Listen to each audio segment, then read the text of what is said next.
Tonight on The ReidOut. We really believe that he is not that man he was 7 years ago. Let's go back 7 years, which if we all went back 7 years, we would see that maybe we were not the people we are today. I mean, and that was 7 years ago. He's redeemed, forgiven, changed. I think we all are after 7 years. Get to know him, not the Pete from 7 years ago. How many years are we talking about, ma'am? You know, I mean, who is the same person they were way back in 2018? But as Pete Hegseth and his mom keep up their PR campaign, Trump continues to fill his administration with billionaires, celebrities, and loyalists. Also tonight, if Putin's happy, Trump's happy. And Trump's cabinet choices have made Vladimir Putin very, very happy. Plus, the conservative Supreme Court justices echo right-wing talking points in a major trans rights case, with little doubt as to how that decision will go. But we begin tonight with The Apprentice, White House edition.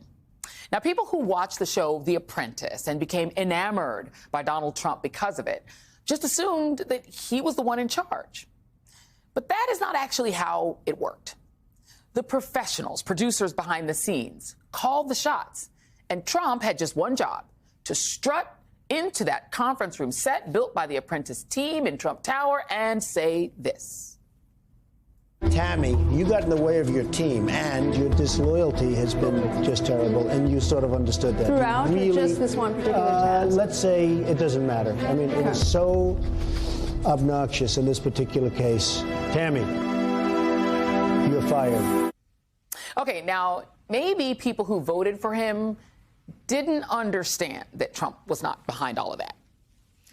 But as his embarrassing cabinet picks are piling up into an epic train wreck, it's revealing something pretty critical. That without the benefit of competent professionals telling him exactly what to do, Donald Trump tends to hire only the worst people.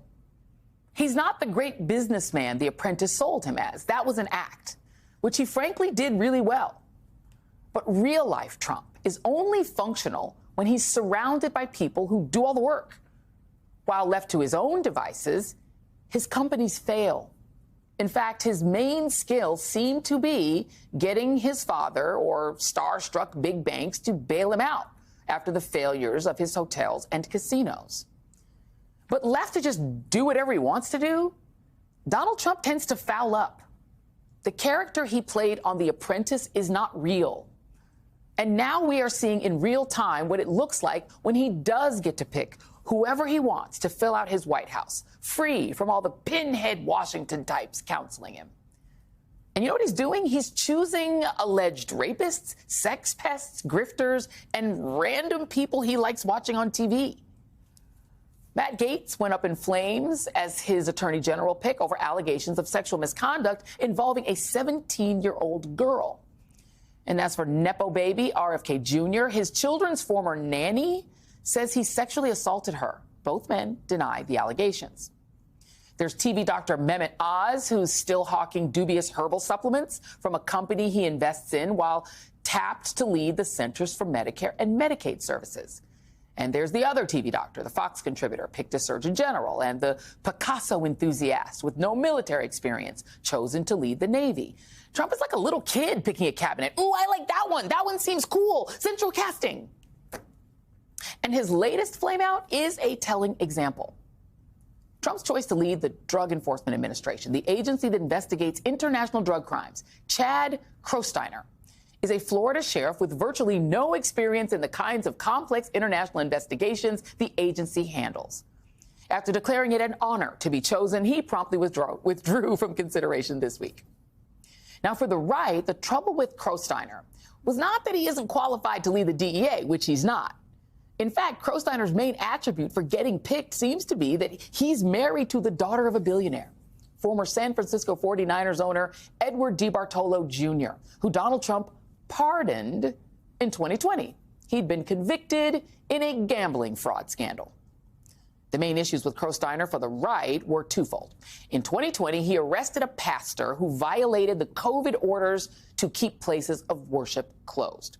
And he made comments in 2023 about the rich diversity of his community and called it a place where people from all walks of life come together.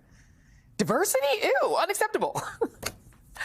And then there's the biggest political washout of them all. Former Fox Weekend morning host Pete Hegseth, who may want to see if there's room for him back on that curvy couch because his nomination as defense secretary faces further jeopardy following the litany of allegations against him, including rape, sexually inappropriate behavior, his own mother once calling him an abuser of women, an alleged drinking problem, accusations of organizational mismanagement, all of which he denies. And that is on top of him having no experience whatsoever running any agency, let alone one near the scale of the DOD. Hegseth remains defiant, releasing an op-ed earlier today claiming he won't back down. He was back on the Hill today meeting with Republican senators, but as NBC News reports, he may not have the votes. As many as 6 Senate Republicans, perhaps more, are currently not comfortable supporting Hegseth's bid to lead the Pentagon. Hegseth sat down with Megyn Kelly today to defend himself and claim Trump has his back. I spoke to him this morning, Megyn. I mean, he's amazing. He's a fighter.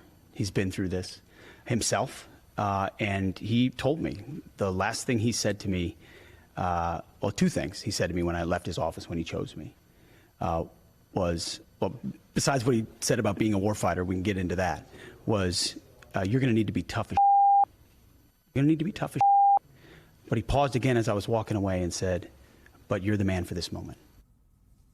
Yeah, okay, man. But NBC News has confirmed reports that Trump is already looking at possible replacements, which include Governor putting fingers himself, the worst governor in America, Ron DeSantis. It's not really much of a step up, though I don't recall any claims of sexual harassment or sexual assault against the Florida governor, which may be where the bar is set these days.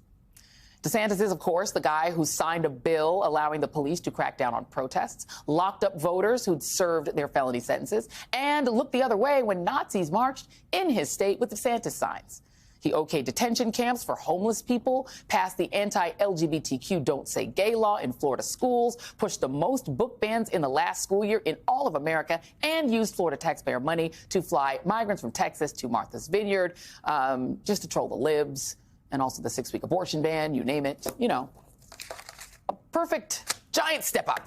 Mr. Apprentice. Joining me now is Tara Setmeyer, founder and CEO of the Seneca Project and former Republican Communications Director. John D. Miller, former chief marketer for our sister network, NBC, who led the team that marketed Trump on The Apprentice. And Paul Rieckhoff, founder and CEO of Independent Veterans of America and host of the Independent Americans podcast. Thank you all for being here. I do want to go to you first, John. I sort of talked a little bit about The Apprentice, but I want you to just give us more clarity. I showed a little scene of Donald Trump just saying you're fired and saying why they were fired. How much input did Donald Trump actually have into the production of the show? Was he the leader in terms of who was on the show? Was he the leader in terms of who got hired, who got fired? Well, he didn't really have that much control over who was in the show. That was cast by Mark Burnett and the various people based on whatever the concept of the show was that season. The one thing he was in control of was once he got into the boardroom, he had the ability to say who is fired and who is hired. And he would use his own sort of strange way to do that. How good they did in the task really was not one of them, but it was based on, as you saw in the clip, based on loyalty, based on his own thing. And in many ways, the people who you would think would have won the task often didn't, because they did something that made him a little upset, and so he went a different way, and then the show had to be sort of re-edited to make it look like that person was not quite as good, and that's the way it was. But other than that, as far as what the tasks were, or how it was set up, or how it was shot, or it was edited, he had very little to do with that. He had an awful lot to do with what was in the boardroom, which featured him. And the boardroom, you should note, was not the real boardroom, the original boardroom in Trump Tower that had to be redone because the old boardroom was so old. And sort of the boardroom was a set. The boardroom was a set, as was the entranceway. His boardroom was a little bit too shabby to actually be used. And are you surprised, just having worked with him and been the marketing executive that had to promote The Apprentice, that his picks have been so weird? No, not really. Particularly after the first go-round, and now that having done this, you're sort of seeing the real Donald Trump. The criteria that he's using is firstly loyalty, and secondly, in that same vein, sort of a 1+ version of that was how well his people who he's selected will do his bidding for whatever he wants. Next is how much they have praised him, because that is very important to him, how much they given him, and that how public that was done.